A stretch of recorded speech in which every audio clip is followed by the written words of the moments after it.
11 જુલાઈના રોજ વિશ્વ વસ્તી દિવસ ઉજવવામાં આવે છે. આ દિવસનો મુખ્ય ઉદ્દેશ્ય એ છે કે વધતી વસ્તીથી થતો અસરો, કુટુંબ નિયોજનનું મહત્વ, લિંગ સમાનતા, ગરીબી અને માનવ અધિકારો જેવા વસ્તી ગંભીર મુદ્દાઓ વૈશ્વિક નિભાવવાનો હોય છે. 11 જુલાઈ 1957ના રોજ વિશ્વની વસ્તી 5 અબજનો આંકડો પાર કરી ગઈ હતી. આ ઘટનાને ધ્યાનમાં રાખીને સંયુક્ત રાષ્ટ્રોએ દ્વારા 11 જુલાઈ 1989ના રોજ વિશ્વ વસ્તી દિવસ મનાવવાની શરૂઆત કરવામાં આવી હતી. દિવસે દિવસે વધતી વસ્તીના કારણે સમગ્ર પૃથ્વી અને માનવજાત માટે એક મોટો પડકારો છે. સંસાધનોનો પણ બોધ વધે છે. આ વસ્તીને કારણે જમીન, પાણી, ખોરાક જેવી કુદરતી સંસાધનો ઝડપથી ખૂટી રહી છે. આ બેરોજગારી તકો ઘટે છે અને ગરીબીનું પ્રમાણ વધે છે. પર્યાવરણનું નુકસાન થાય છે. વન આબૂદી, પ્રદૂષણ, ગ્લોબલ વોર્મિંગ જેવી ગંભીર સમસ્યાઓ સર્જાય છે.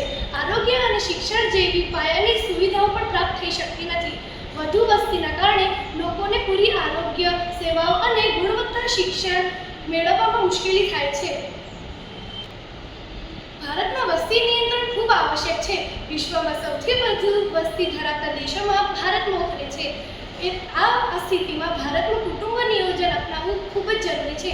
ભારત સરકાર અને રાજ્ય સરકાર દ્વારા નાગરિકોને નાના પરિવારનું મહત્વ સમજાવવા વિવિધ જાગૃતિ કાર્યક્રમો કરવામાં આવે છે.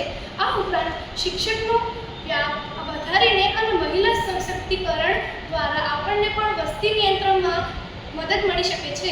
વસ્તી વિસ્ફોટની સમસ્યા માત્ર કોઈ એક દેશની નથી, પરંતુ સમગ્ર વિશ્વની છે. આ આપણને યાદ અપાવે છે કે આપણે સંસાધનનો વિવેકપૂર્ણ ઉપયોગ કરીએ અને ભવિષ્યની પેઢી માટે એક સંતુલિત, સ્વસ્થ અને સમૃદ્ધ પૃથ્વીનું નિર્માણ કરીએ.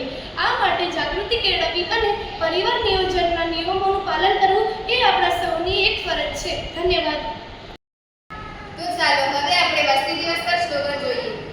નાનું કુટુંબ સુખી પરિવાર, સમૃદ્ધ દેશનો એ જ આધાર.